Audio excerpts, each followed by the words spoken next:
থানা এফআইআর গ্রহণ করেনি এবং একজন আক্রান্ত মহিলা এয়ারপোর্ট থানায় 1 মাস আগে লিখিত অভিযোগ করেছিলেন এবং লিখিত অভিযোগে ধর্তব্যযোগ্য অপরাধ, যাকে বলে কগনাইজেবল অফেন্স, এটা ডিসক্লোজ করেছিল। স্বাভাবিকভাবে যখন কগনাইজেবল অফেন্স ডিসক্লোজ করে থানার দায়িত্ব এফআইআর গ্রহণ করা।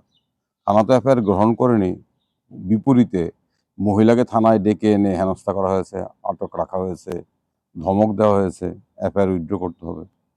তো এর বিরুদ্ধে ওই ভুক্তভোগী মহিলা, একজন মধ্যবয়স্ক নারী, পুলিশ সুপারকে জানিয়েছিলেন লিখিতভাবে, তাও প্রায় 25 দিন পূর্বে।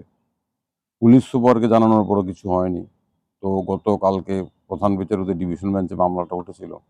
উনি বাধ্য হয়ে ওনার আইনজীবীদের মাধ্যমে আদালতে এসেছেন, তরুণ আইনজীবীদের মাধ্যমে। তো আদালতে মামলাটা কালকে ওঠার পর নোটিশ জারি করার পর আজকে আদালতকে জানানো হয়েছে যে এফআইআর গ্রহণ করা হয়েছে গতকালকে বোধহয়। এবং এটাও নাকি পুলিশের বক্তব্য, পশ্চিম ত্রিপুরা পুলিশ সুপার নাকি দিন 25 দিন পূর্বে বোধহয় খুব সম্ভবত আপনার ওসি, এয়ারপোর্ট থানার ওসিকে নির্দেশ দিয়েছিল এফআইআর গ্রহণ করার জন্য। তারপর নাকি এয়ারপোর্ট থানার ওসি এফআইআর গ্রহণ করেনি। সেই কারণে আজকে আদালতকে অবহিত করা হয়েছে যে ওসিকে সাসপেন্ড করা হয়েছে।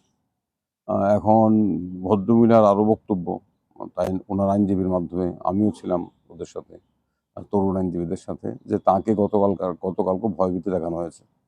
উচ্চ আদালত এই যে গতকালকে ভয়ভীতি দেখানো, মামলা তোলার জন্য চাপ দেওয়া, এইটা লিখিতভাবে হলফনামার মাধ্যমে জানাতে বলেছেন। সেটা আজকে জমা দেওয়া হয়েছে এবং উচ্চ আদালত পুলিশকে নির্দেশ দিয়েছেন ভদ্রমহিলাকে নিরাপত্তা দেওয়ার জন্য এবং আগামীকাল মামলাটা আবার উঠবে। এই হলো বিষয়। এখন যেটা প্রশ্ন উচ্চ আদালত জানতে চেয়েছেন যে এয়ারপোর্ট এই থানাটা কোথায়, তখন আইনজীবীরা বলল, তরুণ আইনজীবী ওরা জানালো যে থানাটা এয়ারপোর্ট থানা এখান থেকে 2 কিলোমিটার 2.5 কিলোমিটার দূরে। তখন উচ্চ আদালতের প্রধান বিচারপতি মৌখিকভাবে যে পর্যবেক্ষণ করলো সেটা হচ্ছে, আগরতলা শহরের মধ্যে থানায় যদি এই অবস্থা হয় তো রাজ্যের অন্যত্র কোথায় কি হচ্ছে, এটা হচ্ছে উচ্চ আদালতের মৌখিক পর্যবেক্ষণ। আর আমরা জানি যে পূর্ব আগরতলায় থানায় এফআইআর নেওয়া হয়নি, একজন যুবককে থানায় ডেকে এনে যৌন নির্যাতন করা হয়েছিল। পরবর্তী সময় উচ্চ আদালতে মামলা হওয়ার পর এখন সবাইকে সাসপেন্ড করা হয়েছে, গ্রেপ্তার করা হয়েছে। একই ঘটনা এয়ারপোর্ট থানা ক্ষেত্রে ঘটেছে।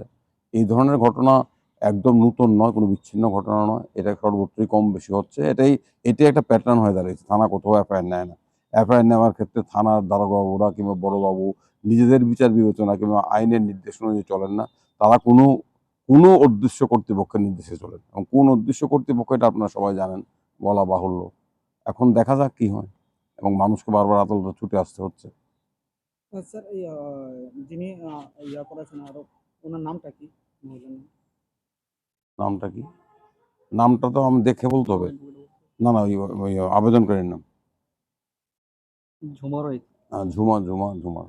আচ্ছা, আর ওসিকে কি সাসপেন্ড করা হয়েছে? আমরা তো শুনলাম আদালতে জানিয়েছে সাসপেন্ড করা হয়েছে গতকাল এয়ারপোর্ট থানার ওসি।